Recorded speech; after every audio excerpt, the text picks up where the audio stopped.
Buenas tardes, nosotras vamos a hablar del desarrollo embrionario. Nuestro equipo está compuesto por Paulina Gómez, Camila Ramos y yo, María José Sainz.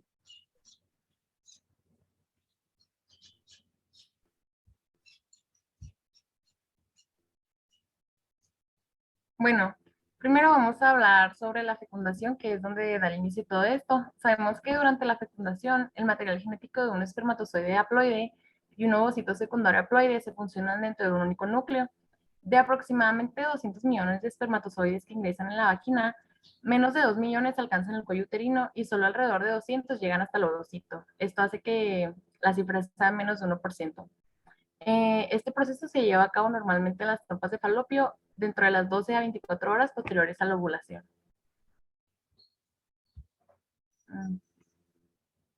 Bueno, una vez que este espermatozoide llega al ovocito, toma lugar la meiosis, que es cuando el ovocito se divide en dos, un óvulo más grande y otro cuerpo más pequeño. Este más pequeño se desintegra. Después, el núcleo del espermatozoide se transforma en el pronúcleo masculino y el óvulo hace lo mismo, eh, produciendo el pronúcleo femenino. Estos después se fusionan y producen un solo núcleo que ahora se conoce como cigoto. Bueno, yo les voy a hablar del desarrollo prenatal, que es cuando es el tiempo que abarca la fecundación hasta el nacimiento y se divide en trimestres. El primer trimestre es la etapa más crítica del desarrollo, durante el cual aparecen las estructuras rudimentarias de los órganos más importantes, y aquí el organismo es mucho más vulnerable a medicamentos, alcohol, a lo que sea, porque el bebé apenas se está formando. En el segundo trimestre se caracteriza por el desarrollo por completo de los aparatos y sistemas, y hacia el final de esta etapa el feto ya tiene características humanas distintas.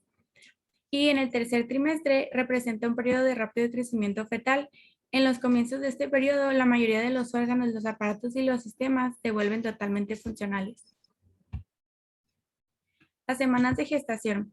El periodo embrionario se extiende hasta la fecundación, de la fecundación hasta la octava semana.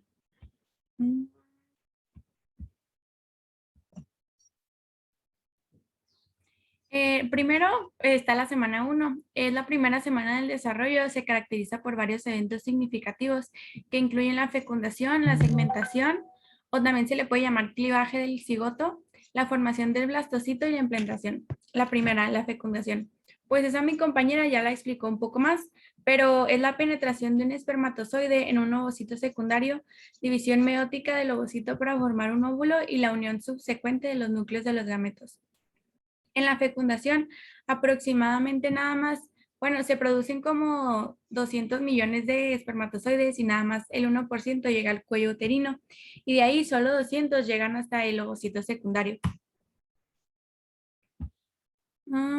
Luego tenemos la segmentación, que es una rápida sucesión de divisiones celulares mitóticas del cigoto después de la fecundación.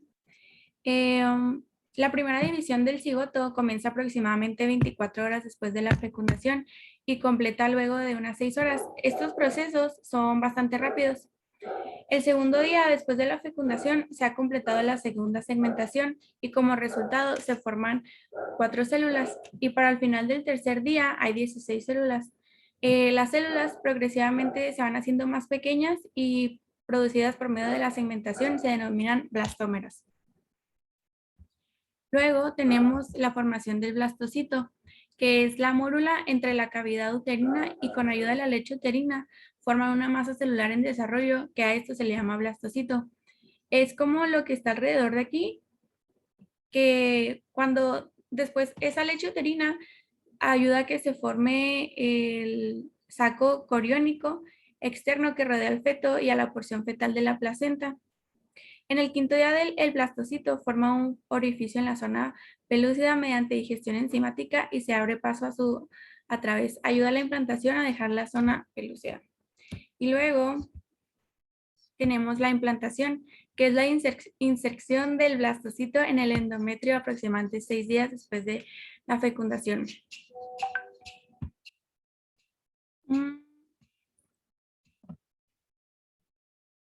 Luego tenemos la semana 2, También está formado por una serie de pasos. El primero es el desarrollo del trofoblasto.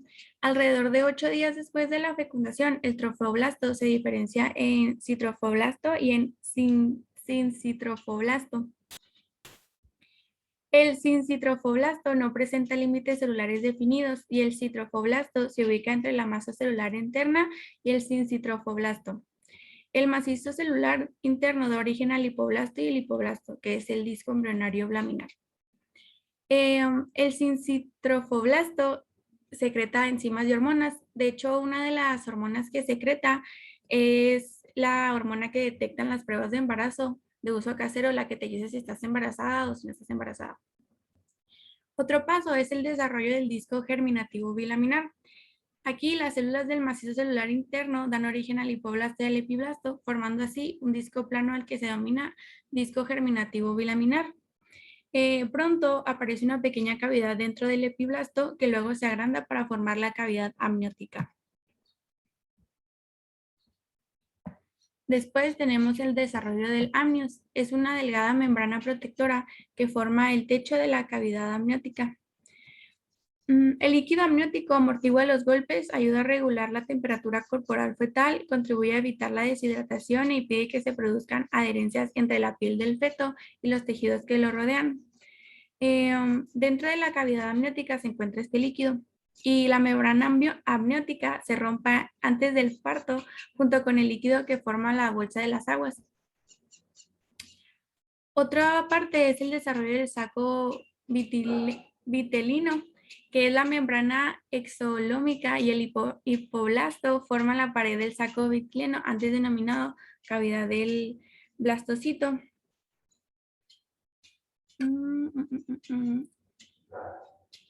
Y luego tenemos el desarrollo de las sinusoides, que son los capilares endometriales en torno al embrión en desarrollo se dilatan y reciben el nombre de sinusoides. A medida que el sincitrofoblasto erosiona algunos de los sinusoides y las glándulas endometriales, la sangre materna y las secreciones glandulares ingresan en las redes lacunares y fluyen a través de estas. Luego tenemos el desarrollo del celoma extraembrionario. Es una cavidad única desarrollada por la fusión de grandes cavidades en el mesodermo extraembrionario. Alrededor del 12º día después de la fecundación se desarrolla el mesodermo extraembrionario.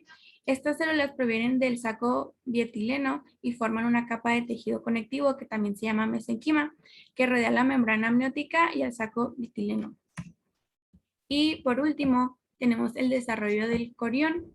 El corión es formado por el mesodermo extraembrionario junto con las dos capas del trofoblasto, el sincitrofoblasto y el citrofoblasto, el que les había comentado anteriormente. El corión se encarga de rodear al embrión y más adelante al feto. El saco es el que está aquí, pues también se encarga de nutrir al bebé, mientras que el corión y el amnios son membranas que rodean al bebé para que amortigüe y pues no se le peguen los tejidos a la piel. Bueno, tenemos ya después la semana 3. Esta tercera semana significa el comienzo de un periodo de 6 semanas donde el desarrollo del embrión es muy rápido. Y en esta semana se establecen 3 capas germinativas primarias y se constituye la base del desarrollo de los órganos entre las 4 y entre las 8 semanas. ¿Le puedes dar la siguiente? Bueno, durante esta semana se lleva a cabo la gastrulación. Aquí es donde se forma el disco germinativo, que da lugar a donde se van a situar los órganos y tejidos del embrión.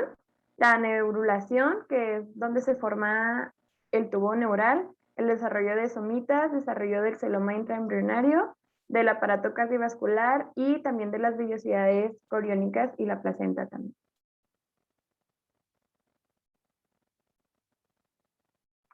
Después tenemos la semana 4. Durante esta semana, después de la fecundación, el embrión sufre varios cambios entre su forma y tamaño, que llega casi a triplicar pues, el tamaño del mismo. Y mediante un proceso que se llama plegamiento embrionario, un disco embrionario plano trilaminar de 2 dimensiones se convierte en un cilindro tridimensional. A mitad de esta cuarta semana se empiezan a desarrollar miembros superiores, que estos pueden surgir como unas prolongaciones de mesodermo, cubiertas por ectodermo, que se denominan esbozos de los miembros superiores. Cuando finaliza esta cuarta semana se empiezan a desarrollar los esbozos de miembros inferiores. También cabe destacar que el corazón forma una proyección característica sobre la cara ventral del embrión, que se llama prominencia cardíaca, como se puede apreciar en la imagen, junto con las otras protuberancias.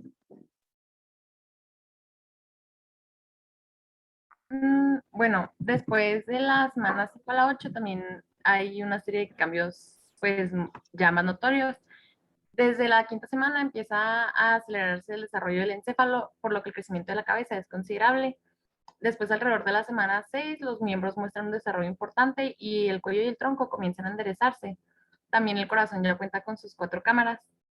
Para el inicio de la séptima semana ya se pueden diferenciar varias regiones de las extremidades y comienzan a formarse los dedos.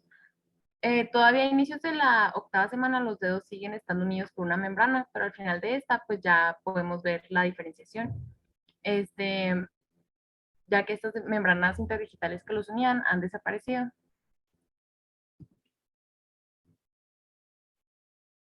Y bueno, aquí está nuestra bibliografía y esto sería todo por nuestra parte.